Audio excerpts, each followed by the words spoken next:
In this video we're going to have a quick look at Boohoo's fundamentals and attempt to understand its intrinsic value. This analysis is based on my assumptions and forecasts. It's not investment advice or recommendations to buy or sell. It's purely for entertainment purposes. If you're interested in more details regarding this analysis, you can visit our website. If you enjoyed the video or get any value from it, it would be great if you could give it a thumbs up and subscribe. Okay, so we'll be having a look through the income statement, balance sheet and cash flow statement. Then what I'll do is I'll take you through the assumptions in the scenario that I've used, and then we'll jump into each of the scenarios to see what the intrinsic value is. The final slide is just a summary with all three scenarios on there, so you can see the difference between the three. Boohoo's fiscal year end is the 28th of February, so we've only just recently received the full year for 2022 data. So that's the data we'll be looking at here, as well as some of the previous annual reports. So if we have a quick look through the income statement, we can see on the waterfall chart revenue almost 2 billion, up 13.6% from 1.8 billion in 2021. A majority of this revenue is generated in the UK at 1.2 billion.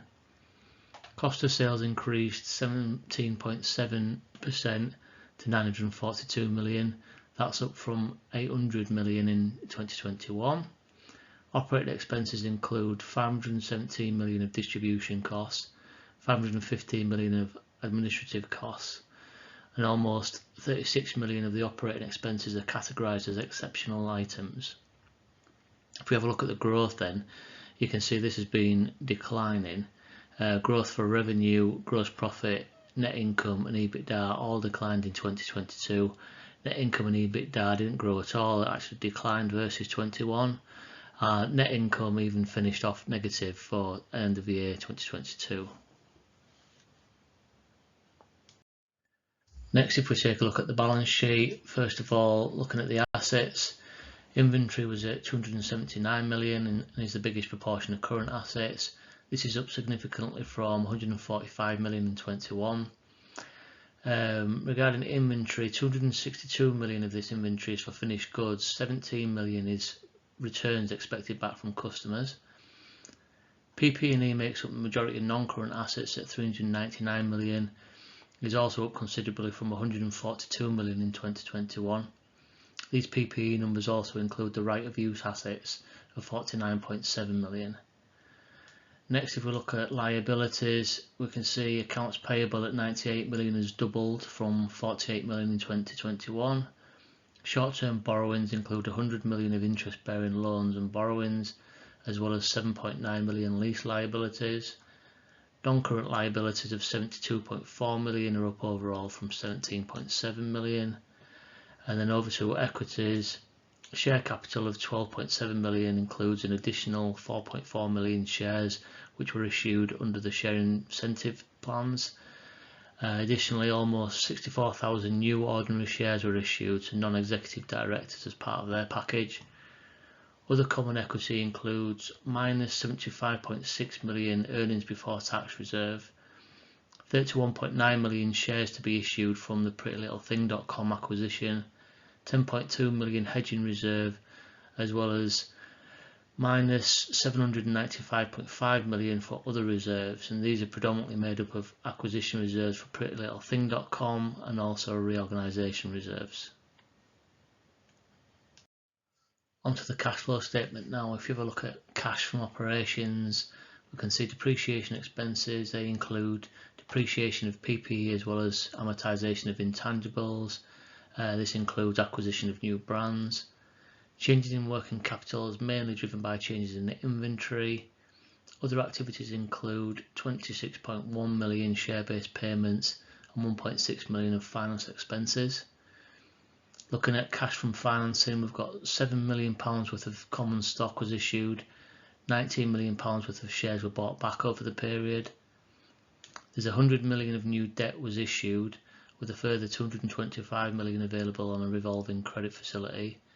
Other financial activities include finance expenses and lease payments.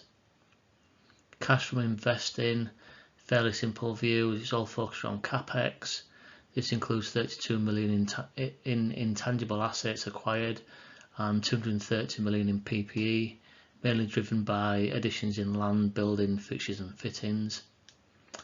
And then if we just have a look at the cash balance, we can see it's been rising nicely over the last few years, but it's taken a big hit in the last annual statement.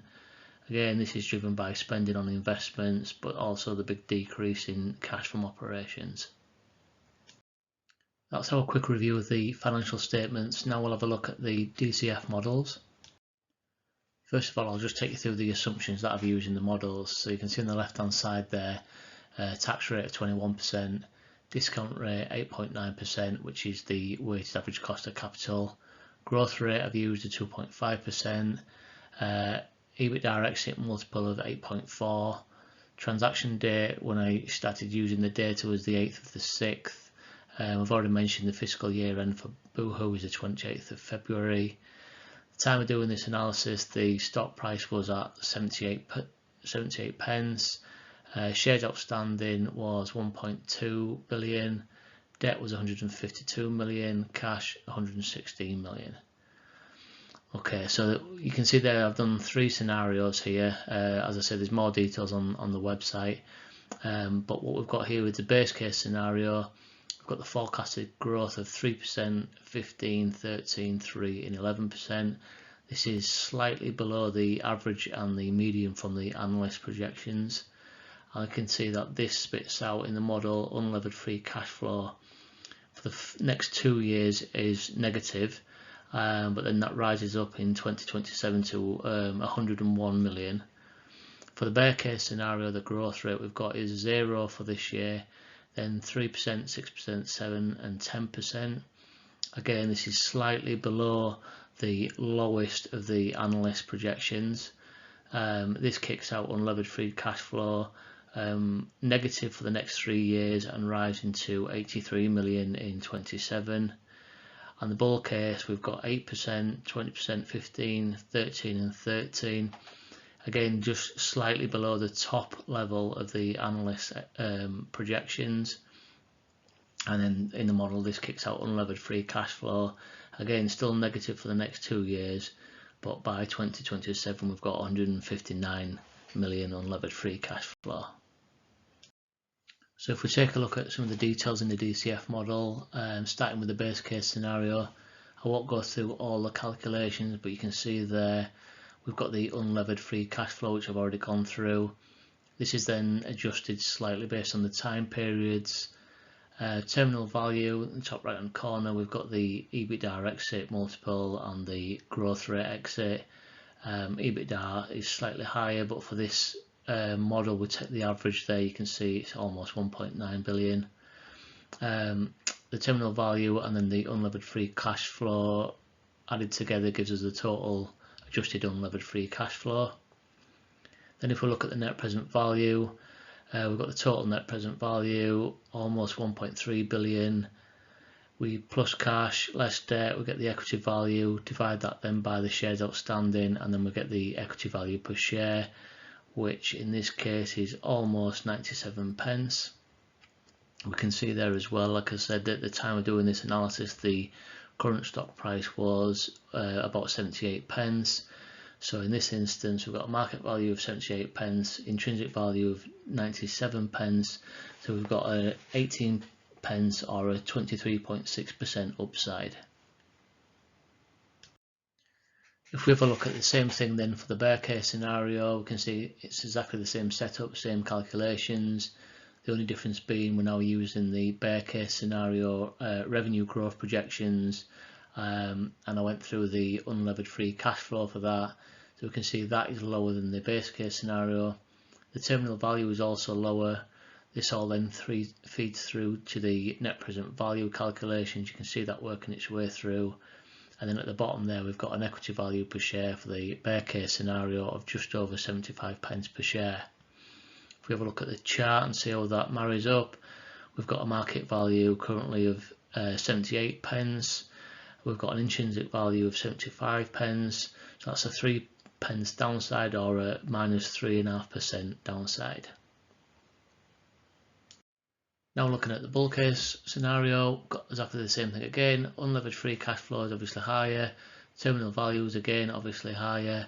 This all feeds through again the net present value. For the bull case scenario, we've got an equity value per share of £1.53, so that's much higher. If we have a look at how that matches up with the market value, we've got 78 pence market value, intrinsic value £1.53, so that's 75 pence upside, or 96% higher, so significantly better there. We can just have a quick recap of these scenarios side by side. This slide then just summarises what we've already been through. Nobody really knows what's going to happen. It's all a bit volatile at the minute. The base case scenario is designed pretty much around what management are already guiding, what a lot of the analysts are saying. So if everything plays out there looks like there's some potential upside versus the stock price at the moment. Obviously, if things get worse in the economy, inflation, supply chain issues, competition increases for Boohoo, might be looking at something near the base case scenario. In this instance, it looks like there's downside versus the price that the market's valuing it at the minute. Then if we look at the bull case scenario, so if things turn out to be better than expected at the moment, or if investments in places like America pay off better than currently planned, that's where Boohoo's got the potential for a lot more upside. So I hope you've enjoyed this analysis. If you have, as I say, give it a thumbs up, subscribe. That really helps the channel and it helps me provide more content. Also, if there's any feedback, anything you'd like to see, or any developments, just add them in the comments below. Thanks for your time. Happy investing.